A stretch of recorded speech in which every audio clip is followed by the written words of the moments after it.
Bộ mà ôn cua đây vô là cua vào business account ឬក៏ personal account ហើយបើចង់បង្កើត personal account យើងអាចតាក់ទងមកខ្ញុំមកគឺខ្ញុំទទួលធ្វើបង្កើត personal account បាទហើយសួស្តីបងប្អូនអរគ្នាអញ្ចឹងនេះគឺជា PayPal ប្រទេស brand personal account របស់ខ្ញុំធ្វើការទទួលលុយចេញពី PayPal ប្រទេស brand business account របស់ brother ម្នាក់ដែលគាត់ចង់ឲ្យខ្ញុំជួយធ្វើការបង្កើត PayPal ឲ្យគាត់ហើយគាត់ចង់ទូទាត់តាមរយៈ PayPal អញ្ចឹងណាអញ្ចឹងហើយបាទខ្ញុំជាទូទៅគឺខ្ញុំអត់ចង់ទទួលលុយចេញពី PayPal របស់ភ្ញៀវផ្សេងៗទេមូលហេតុគឺបញ្ហាអញ្ចឹងអានេះបាញ់លុយចេញពី PayPal business account ចូលមកកាន់ PayPal personal account ប្រទេសបារាំងដូចគ្នាប្រទេសដូចគ្នាអញ្ចឹងគឺជាប់បញ្ហាពុកម៉ែបងប្អូនឃើញស្រាប់ហើយគឺមានបញ្ហាគឺ submit info to access your funds អានេះតើតែយើងចូលទៅដល់ស្រីហើយការដល់ស្រីអាចបរាជ័យនិងអាចជោគជ័យឥឡូវយើងមើលមែនអត់ខ្ញុំ scroll លើ little bit អញ្ចឹងពុកម៉ែបងប្អូនឃើញនេះ recently activity គឺអញ្ចឹងវាកាត់ fee កាត់អីគឺនៅសល់ប៉ុណ្ណឹងអញ្ចឹងវាដាក់ថានេះ on hold មានន័យថាលុយនេះគឺ on hold លុយនេះគឺអត់ទាន់ធ្លាក់ចូល balance ទេខាង PayPal personal account របស់ខ្ញុំត្រូវ submit ឯកសារមួយចំនួនដើម្បីចូលដោះស្រាយបញ្ហាហ្នឹងអញ្ចឹងការនៃដោះស្រាយបញ្ហានេះគឺវាមានផល2ផលបរាជ័យនិងផលជោគជ័យផលហ្នឹងគឺសំដៅទៅលើលទ្ធផលអញ្ចឹងខ្ញុំសូមចុចទៅលើ option submit info to access your funds ពណ៌ក្រហមតែនេះអញ្ចឹងណាWe need some info from you ឯកសារមួយចំនួនដែលវាត្រូវការទាមទារឥឡូវយើង scroll a little bit មុននឹងធ្វើអីគឺយើងត្រូវមើលការណែនាំគេដែរវាដាក់ថា account impact ទៅក្នុងបញ្ហាមួយចំនួន If you are unable to submit the required information by June 9, 2025 or if we notice additional changes in your account activity your access will be further limited ការដែលយើងបរាជ័យគឺ account ហ្នឹងត្រូវបាន limited មានន័យថាប្រើការបានទេជាប់គាំងនៅនឹងតាំងលុយតាំង account បាទអញ្ចឹងការងារឬក៏អ្វីដែលយើងត្រូវធ្វើដំបូងគេគឺ upload a photo ID អញ្ចឹងយើងចុចយកកន្លែង option resolve នេះមកតទៅពីចុចកន្លែង option resolve គឺពុកម៉ែបងប្អូនឃើញកន្លែងវាថា upload a photo ID អញ្ចឹងវាបញ្ជាក់ថា what document would you like to upload យើងចូលមកកាន់កន្លែងនេះមែន document type នេះប្រភេទឯកសារដែលយើងយកមកប្រើប្រាស់ឬក៏ធ្វើការ upload យើងចុចលើនឹងមកបន្ទាប់ពីយើងធ្វើការចុចលើនឹងគឺយើងមាន3ប្រភេទឯកសារដែលយើងយកមកប្រើទី1គឺ passport ទី2គឺ driver license ហើយទី3គឺ national identity card យើងបង្កើតជាមួយនឹង passport យើងដាក់ passport បើសិនជាយើងបង្កើតជាមួយនឹង driver license គឺយើងដាក់ driver license បើសិនជាយើងបង្កើតជាមួយនឹង national identity card គឺយើងដាក់ identity card អានេះខ្ញុំបញ្ជាក់អញ្ចឹងអូខេអញ្ចឹងបន្ទាប់ពីខ្ញុំធ្វើការ check ជាមួយនឹង PayPal personal account brand របស់ខ្ញុំមួយនេះគឺខ្ញុំបង្កើតដោយប្រើ national identity card អញ្ចឹងខ្ញុំសូមយក option national identity card វាតទៅពីរើហ្នឹងហើយគឺយើងធ្វើការ add a file យើងចុចកន្លែងនេះ add a file យើងចុចកន្លែងហ្នឹងមកតទៅពីចុចកន្លែងហ្នឹងគឺវាមានជម្រើស3ដែលយើងអាចចូលទៅដាក់ file បានទី1គឺ photo library មានន័យថាយើងថតហើយយើងទុកឯកសារហ្នឹងនៅក្នុងទូរស័ព្ទដៃរបស់យើងអញ្ចឹងយើងចុចកន្លែង photo library ហ្នឹងមកទី2គឺ take photo មានន័យថាយើងថតភ្លាមដាក់ភ្លាមហ្នឹងហើយទី3គឺយើងឈប់ file អញ្ចឹងនៅក្នុងទូរស័ព្ទដៃគឺមាន option file អញ្ចឹងកាលយើងយកទាញឯកសារហ្នឹងដាក់ចូលក្នុង option file គឺយើងចូលទៅយក file មកតែនៅពេលនេះគឺខ្ញុំនឹងធ្វើការថតឯកសារភ្លាមអញ្ចឹងខ្ញុំសូមយក take photo ហើយតើតើនឹងការថតឯកសារនេះយើងត្រូវថតកន្លែងណាឲ្យច្បាស់ហើយឯកសារដែលយើងត្រូវដាក់ហ្នឹងកុំឲ្យមានស្នាមប្រឡាក់ឬក៏បិទបាំងអក្សរឬក៏លេខអីគឺយើងដាក់ច្បាស់ថតកុំឲ្យមានចំណាំងផ្លាតបាទអញ្ចឹងយើងថតឲ្យច្បាស់ចឹងមកបន្ទាប់ពីថតហើយគឺយើងចុចយក option use photo នេះចុចយក option use photo បន្តមកទៀតគឺយើងបាន image JPG យើងអូនលើនេះទៅ yes បន្ទាប់ពីយើងថាឯកសារដែលយើងដាក់ហ្នឹងច្បាស់ហើយយើងសម្រេចចិត្តថាយកឯកសារហ្នឹងប្រើហើយឬក៏ថតប្រើហ្នឹងហើយគឺយើងចុចយក submit បន្ទាប់ពីយើងចុចយក submit គឺវាដាក់ថា your information has been submitted អញ្ចឹងយើងចុចយកកន្លែង option go to account limitation អញ្ចឹងដំណាក់កាលទី1គឺ upload a photo ID គឺ submitted អញ្ចឹងយើងនៅធ្វើ3ចំណុចនេះអញ្ចឹងចុចយកកន្លែងនេះមក resolve អានេះដឹងទាមទារស្អីខ្លះខ្ញុំចុចចូលសិនទៅណាឥឡូវយើងចុចយកកន្លែងខៀវនេះយើងអូមើលសិនមកដឹងយកមួយណា3ចំណុចទៅបែរយកដែរខ្ញុំសម្រាប់ចិត្តយកអានេះ this transaction doesn't involve a sale មានន័យថា transaction មួយហ្នឹងគឺបាញ់មកមិនមែនលក្ខណៈទិញដូរឬក៏ទិញតំណែងឲ្យគេទូទាត់ការទិញតំណែងទេ I receive money from family and friends ចឹងយើងយកហ្នឹងមកខ្ញុំសុំយកហ្នឹងហើយបន្តមកវាសួរហេតុផលទៀត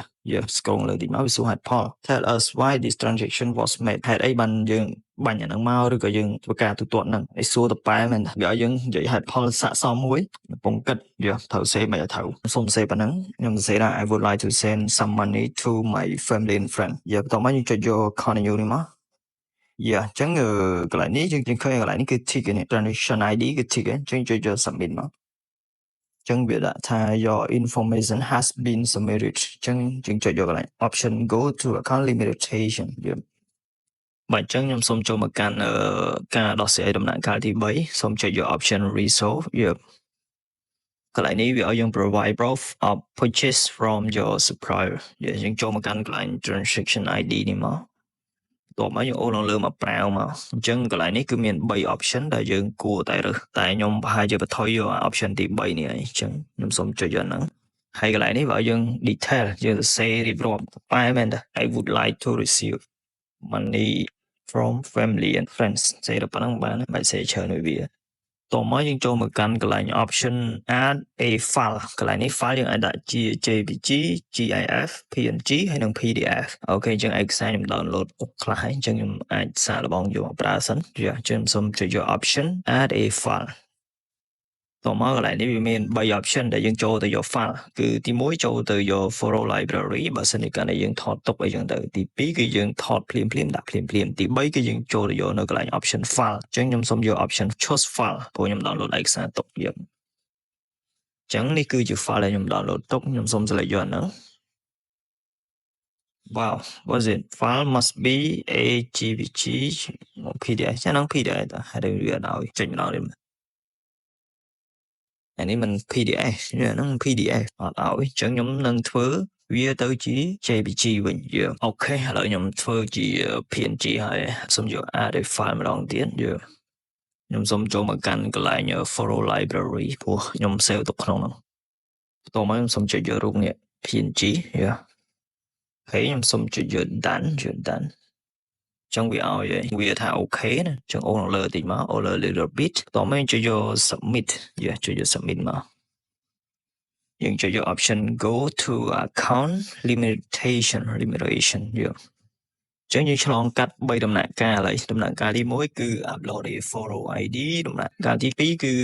provide proof of fulfillment ហើយដំណាក់កាលទី3គឺ provide proof of purchase from your supplier តមកយើងធ្វើអាចុងក្រោយចុចយក resolve នេះមកចុចយក transaction ID ហើយយើងមើលការណែនាំគេទៅកន្លែងនេះយើងសាំញ៉ាំតិច2ចុងក្រោយហ្នឹងគឺសាំញ៉ាំមែនតើឥឡូវខ្ញុំសូមយកអាក្រោមគឺ I'll share more details about this transaction ចុចយកហ្នឹងមកហើយកន្លែងនេះវាសួរដែរអញ្ចឹងយើងចុចមកអូខេកន្លែងនេះគឺខ្ញុំសូមសេប៉ុណ្ណឹង I would like to receive money from my family and friends ហើយកន្លែងឯកសារនេះខ្ញុំវាដាក់ហ្នឹងខ្ជិលគិតច្រើនអត់បានក៏អត់ខ្ញុំសូមចុចយក add a file ចុចយកហ្នឹងចុចយក photo library ខ្ញុំ upload ឯកសារដែរនេះចុច done មកតោះមកចុច submit តោះមកចុចយក go to account limitations វា mail មកវាថា your information is being reviewed ពង check មើលអញ្ចឹងខ្ញុំសូមចូលទៅកាន់ account នឹងម្ដងទៀតអូខេអញ្ចឹងយើងចូលមកហើយយើងដូចជាអត់ឃើញពណ៌ក្រហមដូចជាអត់ឃើញលុយអញ្ចឹង yes អញ្ចឹងយើងមើលទៅលុយនៅក្នុង PayPal balance គឺអត់ទាន់ធ្លាក់ចូលទេឥឡូវយើងចុចយកកន្លែងក្រហមនេះមិនចូលទៅមើលកន្លែងហ្នឹងចឹងយើងឃើញនេះលុយនេះគឺនៅ pending អញ្ចឹងមានន័យថាលុយនៅអត់ទាន់ធ្លាក់ចូលទេអញ្ចឹងយើងធ្វើការរងចាំចាំមើលវា approve នៃការដោះស្រាយរបស់យើងបើសិនជាករណីយើងដោះស្រាយអត់បានសម្រេចទេវានឹងជាប់180ថ្ងៃលុយគឺនៅគាំងក្នុងហ្នឹងអញ្ចឹងណាអញ្ចឹងសម្រាប់ពុកម៉ែបងប្អូនដែលចង់ធ្វើការបង្កើត account PayPal ចង់បង្កើត account Payoneer យកទៅ set up ជាមួយនឹង platform ផ្សេងៗដើម្បីទទួលលុយដូចជា set up ជាមួយ TikTok set up ជាមួយនឹង Facebook អីជាដើមដើម្បីទទួលលុយពី platform ហ្នឹងយកតែដល់ខ្ញុំមកគឺខ្ញុំទទួលធ្វើ PayPal personal account ហើយនឹង Payoneer account ហើយខ្ញុំក៏មានលក់ account TikTok ក្រៅប្រទេសដែលយើងយកទៅផុសមាតិកាដើម្បីរកលុយអញ្ចឹងណាយើងបង្កើតទៅគឺមានមុខងាររកលុយមកហើយបញ្ជាក់សម្រាប់ PayPal business account គឺវាពិបាកអញ្ចឹងឧទាហរណ៍ជាក់ស្ដែងហ្នឹងគឺបាញ់នេះគឺជួបបញ្ហាអញ្ចឹងវាអាចនឹងជួបបញ្ហាអញ្ចឹងប៉ុន្តែមិនមែនទាំងស្រុងទេពាក្យថាអាចគឺមានឱកាសនឹងជួបអញ្ចឹងកុំបន្ថយពេកជាក់ស្ដែងដូចខ្ញុំបង្ហាញអញ្ចឹងអានេះគឺ PayPal business account បាញ់ចូលមក PayPal personal account សូម្បីតែប្រទេសដូចគ្នាក៏មានបញ្ហាដែរអញ្ចឹងបងប្អូនឃើញនេះគឺ account PayPal ដែលជាប់ពណ៌ក្រហមអញ្ចឹងឥឡូវនេះគឺយើងដោះស្រាយបានសម្រាប់ហើយប៉ុន្តែលុយអត់ទាន់ធ្លាក់ចូល balance ទេគឺយើងមើលទៅនេះគេលុយនៅក្នុងនេះគឺអត់ទាន់ធ្លាក់ចូល balance ទេនេះ PayPal balance yes អញ្ចឹងយើងចុចកន្លែង show all នេះមកមើលមានតែលុយអត់ទាន់ធ្លាក់ចូលមកទេយើងចុចកន្លែង detailsច្បាស់កន្លែងគឺ pending លុយគឺ pending នេះតើតើនឹងការបាញ់លុយចេញពី PayPal Business Account បារ៉ែនចូលមកកាន់ PayPal Personal Account បារ៉ែនរបស់ខ្ញុំខ្ញុំមិនកុហកទេគឺទិន្នន័យនេះបារ៉ែនគេបារ៉ែនណា Business Account PayPal ឥឡូវយើងពិនិត្យមើលឃើញនេះ send មក$28.58សេនវាកាត់សេវាអស់1រៀល56សេនអានេះគ្រាន់តែបាញ់ពី PayPal Business Account មកកាន់ Personal Account បើ Personal Account ដូចគ្នាគឺអត់អស់លុយទេអញ្ចឹងណាតែនេះកាត់លុយពី business មក personal ឬក៏អាចពី personal ទៅ business វិញអាចកាត់លុយដូចគ្នាដែរអានេះខ្ញុំអត់ច្បាស់ទេប៉ុន្តែយើងមើលជាក់ស្ដែងនេះឃើញកាត់លុយកាត់សេវាអូខេឃើញជាក់ស្ដែងគឺអត់មានការកុហកបោកប្រាស់ទេអញ្ចឹងពុកម៉ែបងប្អូនគួរតែយល់គួរប្រើ business account ឬក៏ personal account ហើយបើចង់បង្កើត personal account យើងអាចតាក់ទងមកខ្ញុំមកគឺខ្ញុំទទួលធ្វើបង្កើត personal account សម្រាប់ពុកម៉ែបងប្អូនខ្ជិលបង្កើតខ្លួនឯងកន្លែងសំរុំមានការទទួលខុសត្រូវច្បាស់លាស់ខ្ញុំបាននៅវីដេអូក្រោយទៀត